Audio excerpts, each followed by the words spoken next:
Welcome this afternoon to Keys to Living with Herb Keener, and I am Herb Keener. Today we're going to be talking about bondage to ourself. We're going to talk about how to free yourself from it, and all this can be verified with the Word of God. But today we're going to start off, and I'm going to just tell you a little bit about my book. I don't promote it a lot, and I need to start doing this because if you'll read this book, you'll understand what I'm saying, and you'll understand who I am saying it, whether I can verify my existence as an elderly person and as someone that has went through the left side of life instead of the right side, and but finally was able to overcome what I was delved into and begin to know the reality of doing things right. Because when you do things right, right things happen. But when you do things wrong, wrong things happen. And I'm sure if you went to the prisons in this California or anywhere else, you would find that they would agree with you that there was a decision that they wish they hadn't have made that brought them wherever they were. So confinement is a bondage, but confinement of the mind is a worse bondage than confinement of the physical body. And the reason I know a lot about this is because I lived it, do it. And that's what I say, if you'll get to the point where you can read my book, then you'll understand the experiences I've had. You'll understand how I come out of what I got into and what caused me to do that.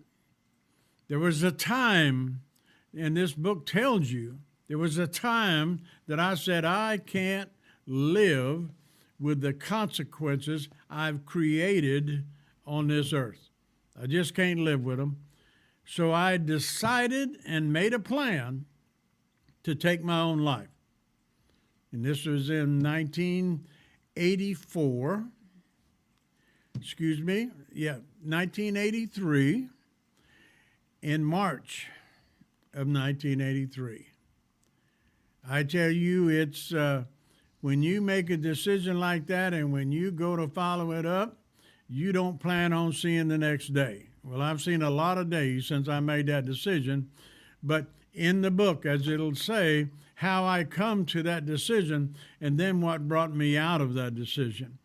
But the book is just all about the bad decisions in my life, where I went to find my peace and my joy and to deal with life was, there was no peace, there was no joy, there was existence, and greedy in the mind, looking for money and trying to develop a way of receiving money, but developing in a way that would cause you to end up in prison or death.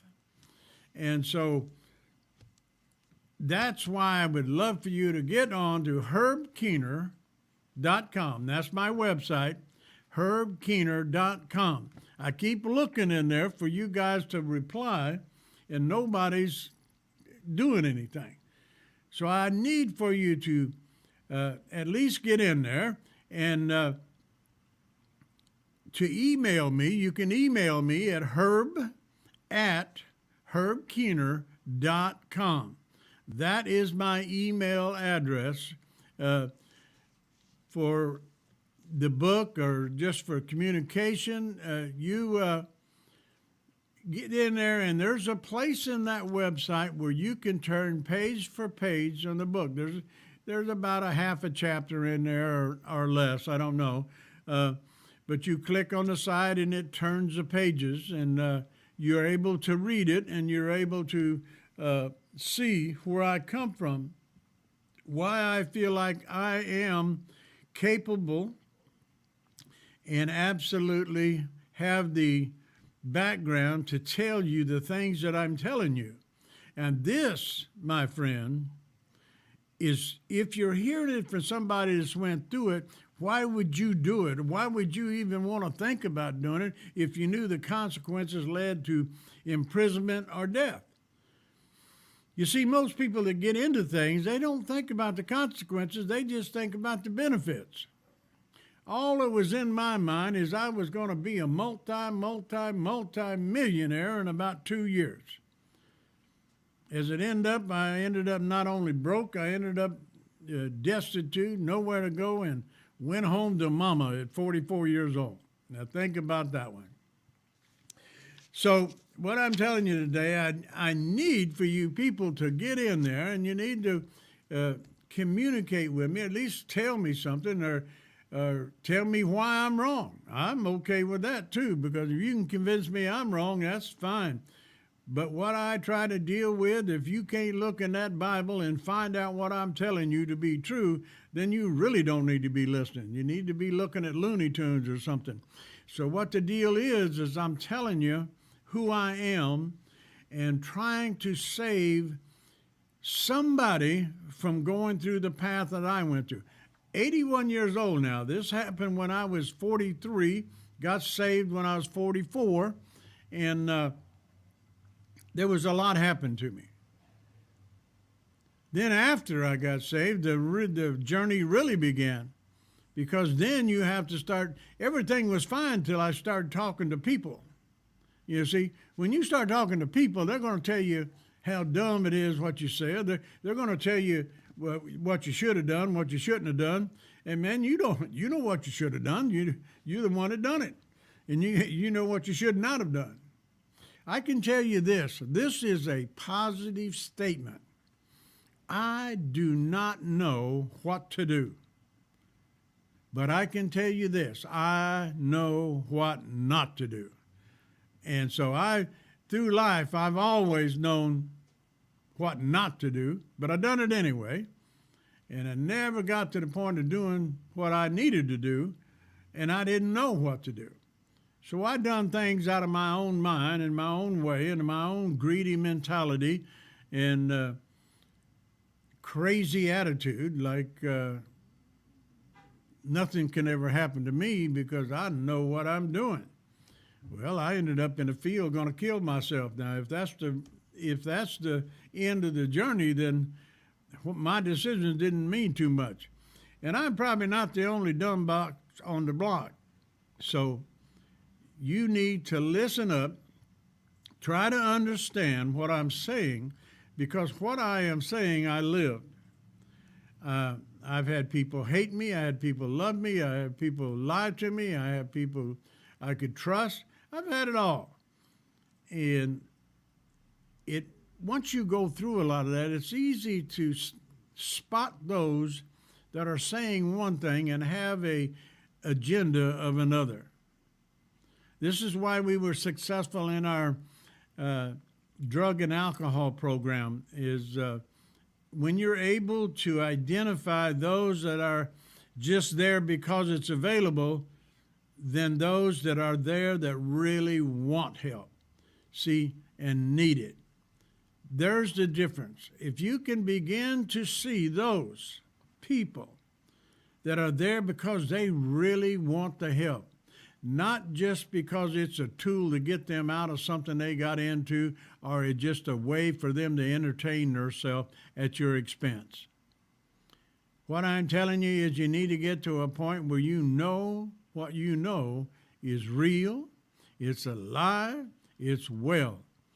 Then you can start walking through this earth and you can start getting yourself in a positive position. You can stand up positively instead of wondering what's going to happen, what's going to do. There's ways to do things in this life that will lift you up. And there's a zillion ways to do things that will lay you flat on your back. So the reason that I even got into doing this Keys to Living is I consider Keys to Living a set of tools. There's keys for everything you get yourself into. Everything you lock yourself into, everything you get locked up with, there's keys to that. Even if you go to prison, there's a key to that cell. It may be electronic key, it may be a key, but there's always a key. And it's the same way in your mind. When you get your mind set on something that's really not right, but you're the only one that don't know that, there's a key to unlock that.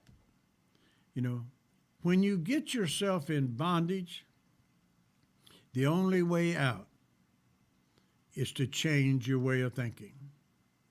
You know, we used to call that in the programs, we call that when they begin to think, well, I'm okay, I can do anything I want, nothing going to happen to me. We call that stinking thinking. And boy, it fit. Because when you start thinking like that, and you start thinking like, well, I don't need this program, I don't need people here, I don't need this, I don't need that, that's stinking thinking, because it begins to veer you back to where you come from. You know, the issue is sometimes people get out of there, and I've had cocaine dealers, I've had druggies, I've had alcoholics, and all those things that when they first come, man, they're just wide open, and really you can just fill them with the power of what God puts in them. But then as time goes by, they forgot the miserableness they went in. Then they decided, well, hey, this is all right. And they end up back doing what they're doing. Fortunately, some of them catch it early and they get back into the program and they get turned around. Your mind is a valuable thing, but it can do one of two things. It can either kill you or allow you to live. It's all in your thinking. Because if you think you have to wait until your body quits functioning to die, you're wrong. You can die inside and still be walking around, not knowing whether you're coming or going, not caring what happens in your life. But let me tell you, these keys to living, that's why this program is named Keys to Living. And I have a Keys to Living Ministry Incorporated. And I want you to know that for years, all we've wanted to do through that program is to help people understand what they're doing is killing them. And pretty soon it'll affect your family. Pretty soon. There's a time to realize who you are, where you are, and why you're there. God didn't put us on this planet to be miserable, to do dumb things. I mean, if you look at the news today, pretty soon you get to the point where nothing shocks you because everything's being played out on now. People getting shot every day, children, stuff like that. But what I'm talking about today is you. You're the one that can change who you are. Nobody else can. So I know that the last few episodes, that's what I've been pounding on. But it's important for you to know there is a way out. There is a way to unlock that bondage that you're in. And there's a way for you to live a great and wonderful life. Money is not the issue.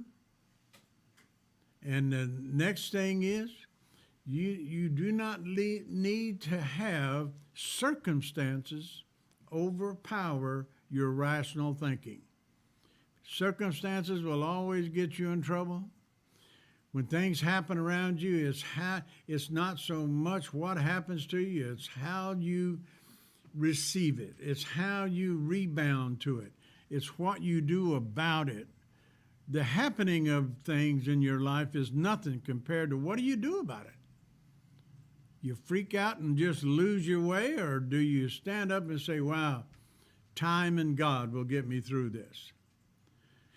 So the rest of this program, we're going to be talking about bondage. We're going to be talking about how to free up from that bondage and give you some thought.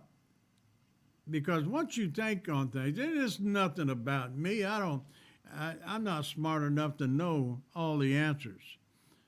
But I do have a memory, and I remember the ugliness in my life. And that's what's important.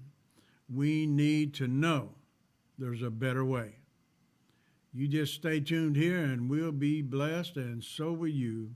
God bless.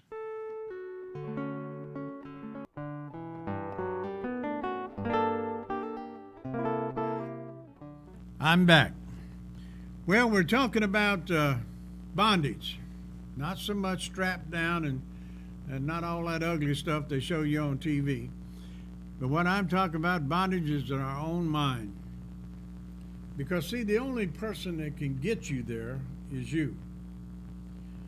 And you see, people in your life is what causes it. But it's not their fault. Because, see, what they do to you or what they say to you means nothing. It's how you respond to it that makes the importance. If you make it a big deal, it becomes a big deal, and if you begin to put all that in your head, then everything begins to be miserable, and everything begins to be an issue, and everything begins to be a problem. That's why in the Word it talks about renew your mind daily. In other words, all that trash talk that somebody's been talking to you, or what all the ugliness that has been done to you that day, that's why you got to set that. If it's not worth anything, what do you put value on? That's the only thing that can bother you. Man, and there's no value whatsoever in the ignorance people speak into your ear. You see, the Lord says you need to be careful. Number one, what you say. But then you need to be careful of what you hear. Now, when I first latched on to that, it's been 5, 6 years, maybe a little longer. I'm driving down the road thinking about that. And all of a sudden I said, well, how do you get to the point where you can control what you hear? Because, you're going to hear people. You're going to be you can't just shut your ears off. So you are going to hear, but I can understand you controlling what you say because you have control over your mouth. We may not act like it sometimes, but we do. But see, when we get distracted with the ignorance of this world, we get distracted by people that really, more than likely, is just jealous, or they want you down where they're at, so they don't have to be thinking about what they're wrong. So what I'm saying is to be careful for what you hear. And I never understood that. Then as I began to search it out, then I realized it doesn't matter what you hear. It's the value you put on it. Because when it comes in your ear, you do one or two things. You put it as non-important, or you put value on it. And if it's a negative towards you, then and you put a value on it, all right, that goes into your subconscious, that goes into your mind, and then that's where every time you lay down and try to be quiet, it comes back and says, man, did you hear what he said about you? Did you hear about what they told me? Boy, I'm telling you, I can't stand it. That's when your misery begins. See, then when you do that enough times, pretty soon your mind is full of the negative, and all you can do is be angry. Because, man, there's nothing goes right. But see, you put value on their gossip. You put value on what they think you are. Who cares what they think you are? You know who you are. If you're a ding-dong, you're a ding-dong, man. But if you got your life together, you got it together. And anything they say or do is not going to change that. But when you get to the point when you listen and you start putting value, now you can put value on things they start uplifting with. Well, thank you, and thank you, Lord, for giving me that this appreciation. And so that's all well and good. But don't put value on the negative things people say into your life or the things that they do. That will put you in bondage. And don't think for a moment it won't. All you got to do to know what I'm telling you the truth is stop, be very quiet, and what's the first thing that comes to your mind? Wow, they said that about me? Instead of not having any value whatsoever. You put value on that. So when it says be careful from what you hear, is not the volume, it's not the content, it's the value. Don't put value on the stupidity of other people. Don't allow what they think for you to become. Because if you think that long enough, then you're going to become what they said you are, even though you wasn't. The mind is a tricky thing.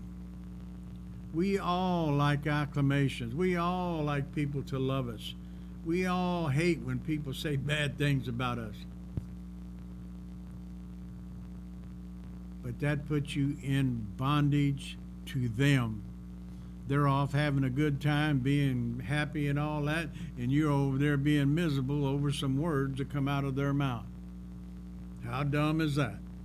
It's pretty dumb, but we do it anyway. So that's what I say about bondage. That'll get you in bondage. Things you do will get you in bondage.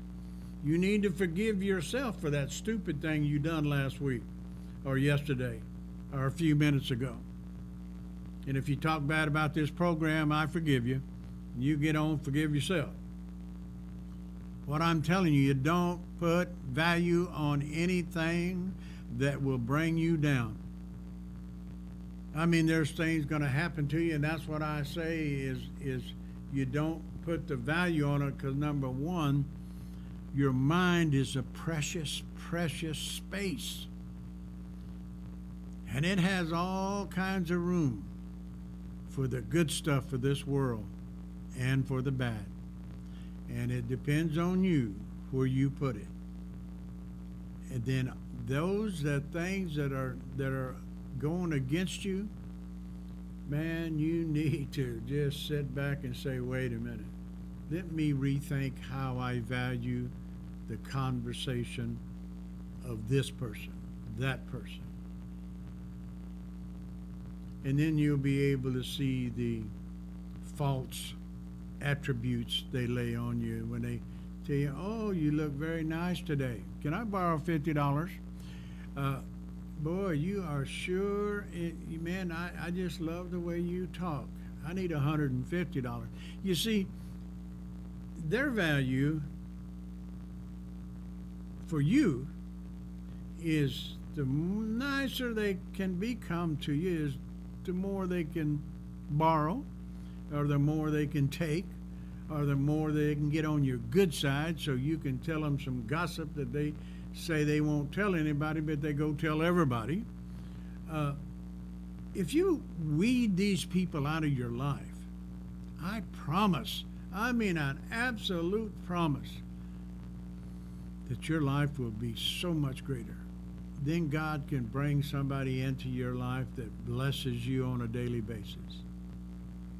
Friends, my wife blesses me every single day. And I bless her too. She tells me this. She gives me more acclamation than I deserve. But that's a blessing.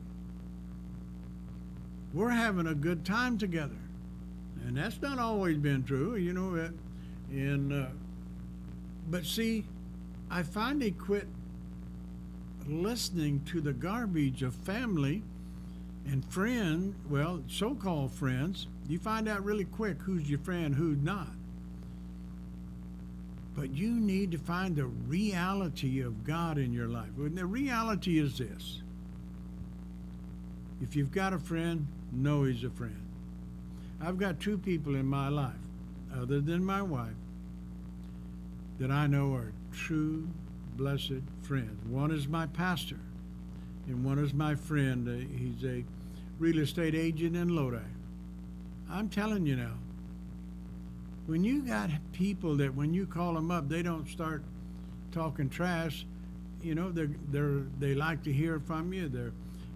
They're excited to talk with you, and you're excited to talk with them. That's a true friend.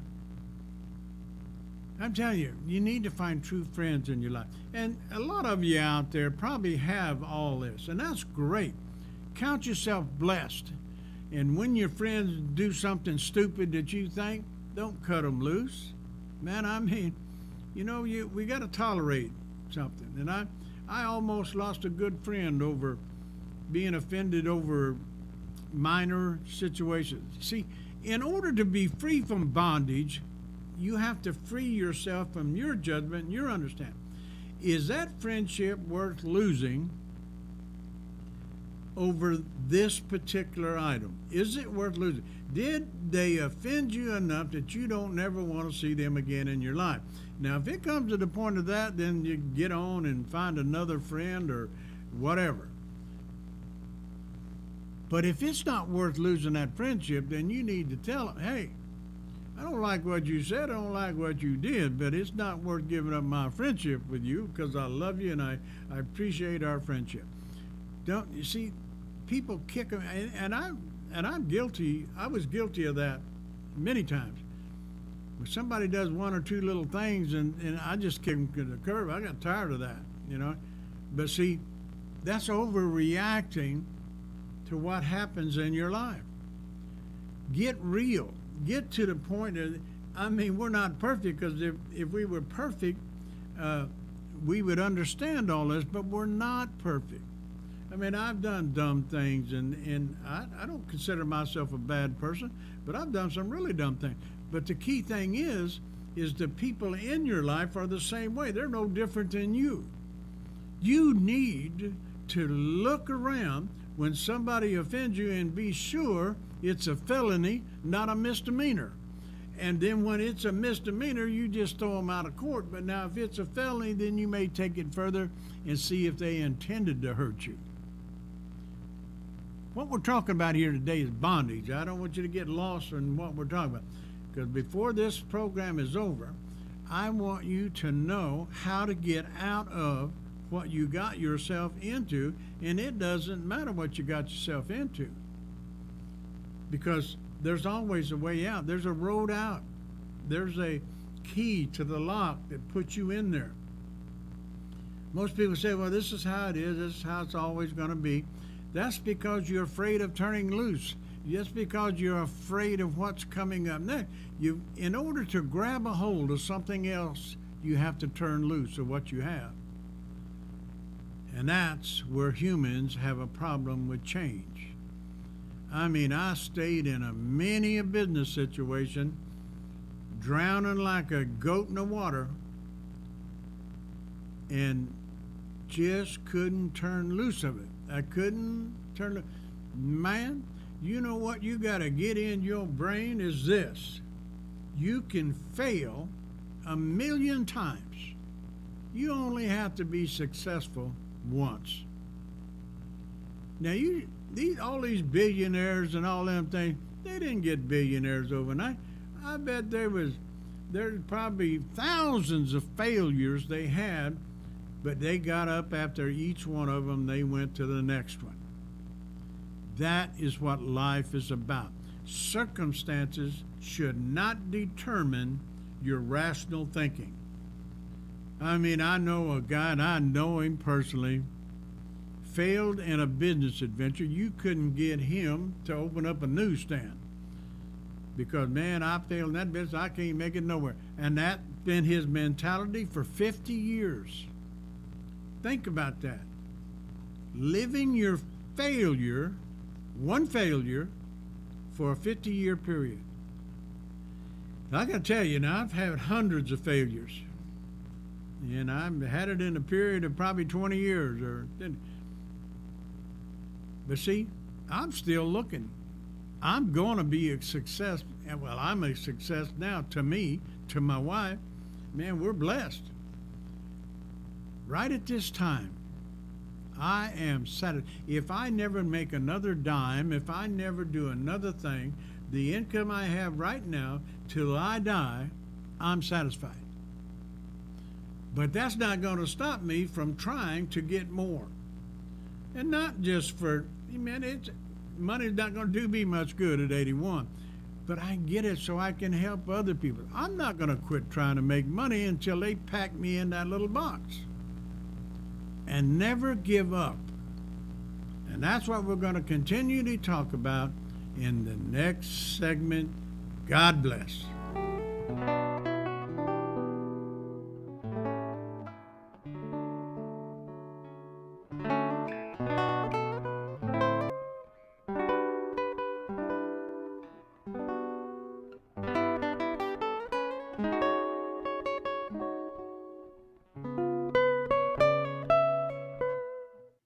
I'm back. Well, we were talking about being in bondage, and naturally our mind is what gets us there. So what I want to talk about now is what's holding you back from surrendering everything? What's holding you back from not taking everything so seriously? What's holding you back for not liking people for what they say? What's holding you back from that? It's whatever is in your life that's holding you from surrendering everything to God. You need to determine what it is. You need to take it out of your life, and then you will see a difference. Because if nothing's working in your life, or if half the things are working, you see, number one, if you're holding judgment against somebody but not saying anything about it, then it's just you and you figuring it out. But if you surrender it and just let it go and let God deal with it, then you're dealing with that spirit that's within you. It's you, the spirit. You see, because misery is not a good thing. It's not something you want to live with, you know? I mean, you just ask an amputee. You know, they had their leg, their arm, or whatever it was that was severed from their body. Man, it changes everything. I mean, it just changes everything. Everything they have to do in life is changed. They have to adapt to that. So the same thing is giving up whatever it is that's causing a blockage between you and God. It's time to find out what it is and to just cut it out of your life. Why do you think they call it born again? Christians call it born again because your old life, which 99% of them bring it with them, and they say, oh yeah, I'm born again. No, you're not. You just said you was, and you brought your old life back with you, so not a whole lot changes. Maybe you quit cussing, maybe you quit drinking, maybe you quit drugs. That's all well and good. But the mind brings back the things that people done against you while you was in the world, and probably righteously so. But when you bring that over across the border into your mind, that puts you back in bondage. Why do you think people fall back and go into the world? Because they haven't truly cut loose of everything that was hurting them in the world. You need to find out what it is, and you save your life. When you're born again, don't let that die. Born again means today is the day for the rest of your life. And if you're born again, that means you don't know anything, and you don't need to know anything. From this point on, you create in your life who you want to be and what you want to do and who you want to do it with. And be sure that it's a thing that you really want to do, not because somebody else wants you to. Not because and let me tell you, if you tie money into your job to the point I can't quit because I can't afford to. Let me tell you what, if you're in a miserable, one-sided job and it's making your life miserable, you can't afford not to quit. There's ways to survive, and a good person never has a problem finding a job. I mean, I know there's qualified people that have a hard time finding a job, number one, because they're not available. But I'm telling you, there's ways to make money, whether it's working for somebody else or whether it's doing your own thing. Don't let the money, now if they're giving you $1 million a week, now that's another story. I'd stay there no matter how miserable I was. But you only need a week's worth, then you'd be okay. What I'm telling you is don't be miserable, because what if you die in your misery? That means you was miserable for nothing. That means before you come to the good part of your life, you died, so all you knew was misery. You never did know the true love, the feeling of caring and compassion. You see, you need to understand. You need to open up that life's closet and start taking out the old clothes.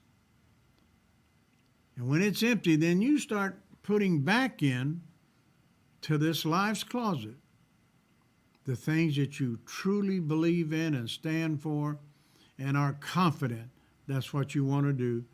And you are that person that you want to be. Now I know that beyond a shadow of a doubt that people watching this, whoever did, all three of you, that if you adhere to what I'm telling you, and not because I know anything, I'm not telling you because I'm smart and got knowledge, I'm telling you because I got experience. I was stupid, ignorant, crazy, I was all those things. But I found a loophole. It's called the desire to live. I had the desire to die. I know what that feels like. Now I want a desire to live. And the desire to live is not, I'm not talking about the just live and just exist. I'm talking about living, loving the morning when I get up, you know, hating the night because I have to go to bed.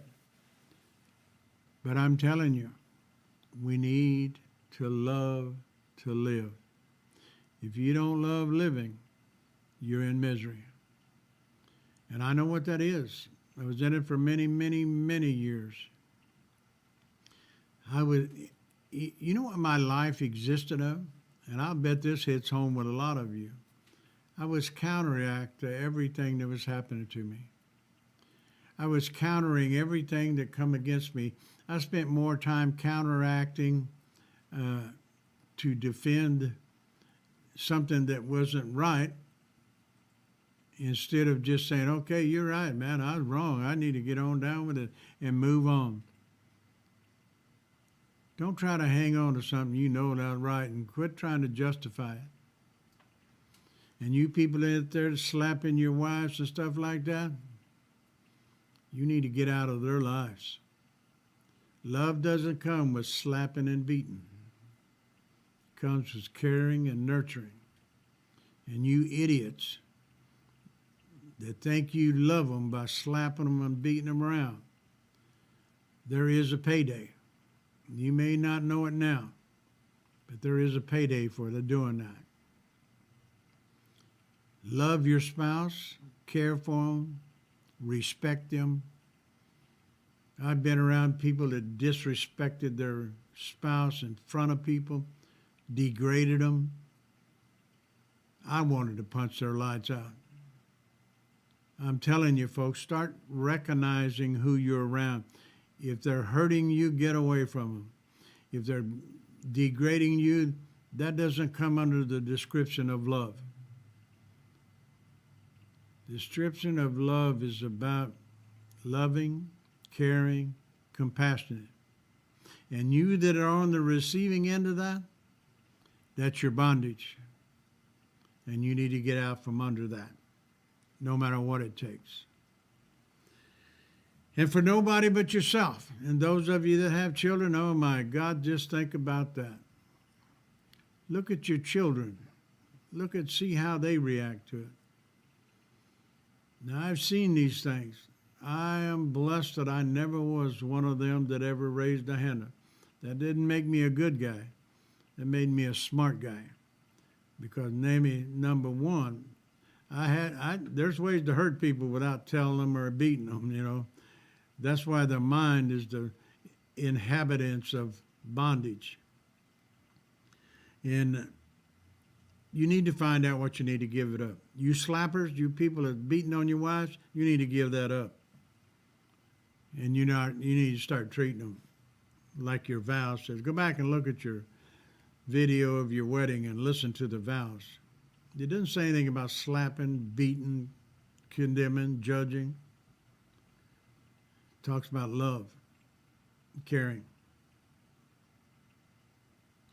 Live a life that counts.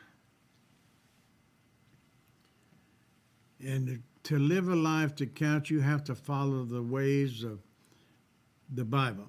Whether you believe in God or whether you don't, immaterial. But you look in the Bible and the words say how you're to treat one another and how you're to act, how you're to keep a clear conscience. If you have any brain working at all inside that tomb, you will know that them are good things, not bad things. It talks about how to treat your wife. And wives, it talks about how you need to treat your husband. People get in there and they see that one verse that says, you got, do your husband's commandments. That's all well and good. But they stop right there. But just down a little ways, God tells the wife how she's able to love him is because he needs to love her with all his heart, his soul, and his body. And then she will want the direction of the husband. It's not forced on him. People look at that one verse and say, man, you got to do everything I said because the Bible says so. Yeah, but the Bible also says the reason you want to obey is because they are loved greater than anything in their lives. So don't get caught up in the stupidity of life thinking that you know everything there is to know. More than likely, you're just like me. You don't know what to do, but in reality, you know what not to do. And that's just as important. But we need to get into a position that we are a light of the world. And then if we're a light of the world, how bright is that light? Bondage comes in so many ways. When God talks about be careful what you hear, if you don't listen to that, if you don't value what comes in your ears, the value you put on that, and then if you make it an importance in the negative things in your life, that's going to put you in bondage. And every time you see a person that would talk bad about you, every time you've seen a person that done something against you, you'll be in bondage. So that's why you need to cut it. It's not important to hold on to things people do to you. And I know that might sound not right in the world. But for your own safety and for your own good, because who is miserable when you do that? You're miserable thinking about that person. You're wanting revenge, but you don't know how. And revenge and anger just eat you up like cancer. And so you become bondage to what you want to do to that person. You become bondage into the plan of how do I get even, or the plan of going around telling lies about them. And that makes you like them. That's not where you want to be. You want to be an independent, thinking, loving, caring person that no matter what happens to you, you stand your ground on your virtues, your beliefs, your love, and your caring and your compassion. If you ever turn that loose to get revenge on somebody else, you're going to lose everything. You're no longer going to be the person that you want to be. You're going to be the person that person that talked about you turned you into. Do not put any value whatsoever on gossip, negative information, bad people. The key thing is you stay away from bad people.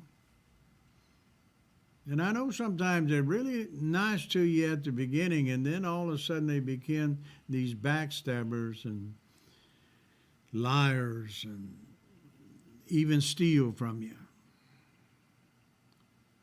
But see, whatever they take is the value that they put on your friendship. Don't allow anybody to devalue your values. See you in the next segment. God bless.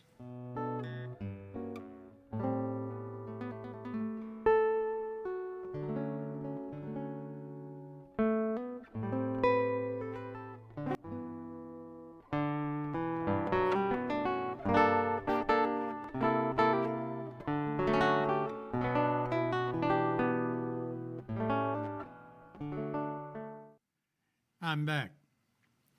You know, I've said the word value probably 100 times in this last segment, but I'm going to talk about it one more time because here's what I want you to know. This is something that I wrote. This come out of my brain, which doesn't make it valuable, but to me it made good sense. And this has been quite a few years back.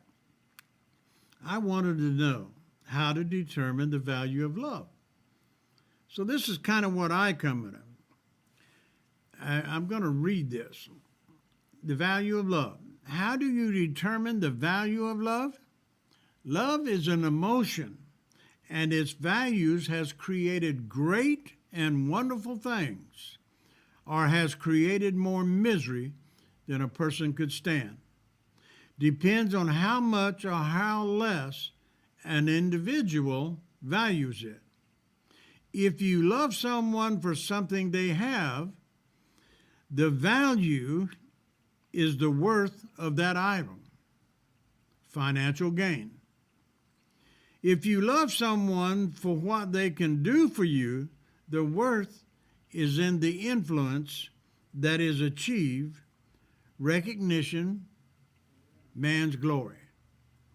If you love someone for where they can take you, the value is in the destination, temporary pleasures of travel. The moment you arrive, the destination is history. The moment you leave, just a memory. So that's kind of what I got out of it. And this was years ago, and matter of fact, in June of 2015. But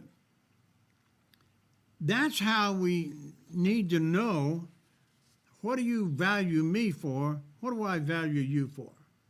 Now, see, if value is just for the love of you, for loving you as a person, not for what you can do for me, but we can converse. We're a kindred spirit. We both love God. We both know Jesus Christ is Lord and Master.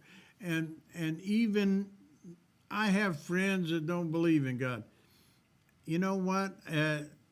I never belittled them about that, because I used to do the same thing. And what bugged me the most was somebody bugging me about getting saved. I said, well, I'm not lost, so I don't need to get saved. Said that for years, 44 years, matter of fact. And you have to find yourself on that same level. You have to do that on your own. Lots of things will drive you to looking at Christ and Christianity. But I don't throw people away because they don't believe like I do. You know, it's, if you love a person, you can't put any kind of condition on it, because that's what God says. The agape love means love without any recourse, no matter what. But God Himself says the same thing. It says that, hey, you don't have to like what they do. You don't have to like how they talk. You don't have to, but you have to love that person. And as I said before in the other program, sometimes you got to love them from a distance. So I don't know whether or not you're capable of doing that. But you got to determine that on your own. Can you do it on your own power? If you can, so be it. But see, God's there because the power is what makes it so much easier. And then the next thing is, what do you value your life? Again, I wrote this value of life. That depends on whether it is your life or someone else's. You can talk to one person who would intentionally take a life for little or no money. Then again, talk to someone who would give up their fortune for another person to live. There are people who take their own life because of losing something on this earth they believe they could not live without: relationship, love, possessions, or friends. Then there are people who have lost everything only to realize they did not need them to live and be happy without them. They valued their life because of love for themselves, not tied to anything on earth. You see, that's value of life. Now, value of life is very important. You have to value your life. You have to love your life. And as it said about when the disciples talked to Jesus and said, "What's the most commandments?" It says, loving God with all your heart, soul, body, and everything, and then also loving your neighbor as yourself. But then he said, all other commandments hinge on that. So if you don't have that too, you can go ahead and lie, cheat, and steal, because if you're doing everything but those two, you're done. He said it makes no difference. They have no value. If you do not have the love of God in your heart and the love for yourself and your fellow man, you're done. Are we done here? God bless. That's it. That was a short.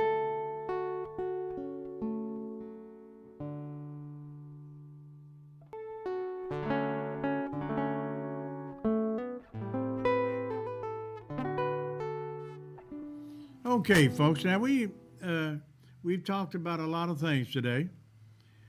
I need for you to communicate with me. Help me to help other people. Help me to help you. Get on my website, get a hold of my book, or just communicate with me. Looking forward to you. See you next Wednesday. God bless. Have a great week.